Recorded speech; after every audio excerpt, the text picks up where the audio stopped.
Vito seorang pria miskin yang hari-hari hanya bisa beli ikan mati untuk dimakan. Lalu, ini Anya, penjual ikan. Pada saat Vito beli ikan mati, Anya memberi ikan dengan dilempar. Vito berkata agar Anya sopan sedikit. Sambil tersenyum, Anya minta Vito membayar dulu hutang-hutangnya. Vito lalu mengatakan jika ia kaya nanti, dia akan membeli semua ikan-ikan di sini, termasuk kolam-kolamnya. Anya minta Vito jangan halusinasi, lalu dibalas Vito agar Anya tidak meremehkan orang.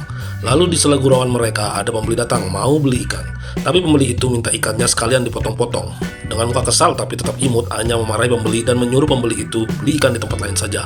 Lalu si pembeli mengatakan Anya cewek yang galak, pantas belum menikah. Lalu Vito mengatakan aku yang akan nikahinya. Anya lalu mengambil pisau dan Vito buru-buru kabur. Anya hanya bisa tersenyum melihat Vito berlari menjauh. Suatu hari Vito datang untuk memberikan Anya sebuah hadiah. Betapa terkejutnya Anya bahwa terlihat hadiah yang diberikan Vito pasti mahal sekali. Anya lalu bertanya, barang ini dapat dari mana? Berhutang apa mencuri? Vito mengatakan jelas barang itu dia beli. Anggap saja untuk melunasi utang-utangnya. Karena Vito mau pergi dari kota ini. Anya terkejut lalu bertanya mengapa Vito mau pergi. Vito mengatakan dia ada masalah. Anya dengan cemas bertanya kapan Vito kembali. Mungkin setahun atau tidak kembali lagi, kata Vito. Vito menambahkan nanti tidak ada yang hutang lagi dengan Anya. Sambil senyum-senyum tipis Anya mengatakan dia akan merindukan saat-saat itu. Obrolan mereka terputus karena ada pembeli. Anya harus melayani pembeli dan Vito harus pergi. Melihat Vito makin menjauh, Anya memanggil dan meminta Vito untuk berhati-hati. Vito berhenti sebentar lalu tersenyum dan pergi. Cerita berpindah ke 7 tahun kemudian. Anya sedang ada pembeli. Tiba-tiba mereka melihat mobil mewah datang. Dari dalam mobil keluarlah Vito yang berpenampilan layaknya orang sukses.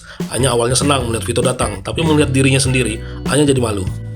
Setelah Vito mendekat, Anya berkata pada pria di sampingnya agar cepat pergi menjemput anak mereka yang akan pulang sekolah.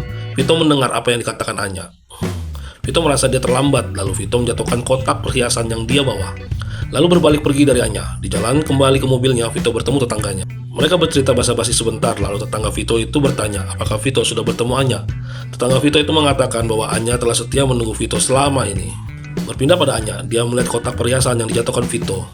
Sebenarnya perasaan Anya ingin bertemu Vito lagi, tapi akhirnya perasaan itu terwujud dengan tiba-tiba Vito sudah ada di depan Anya.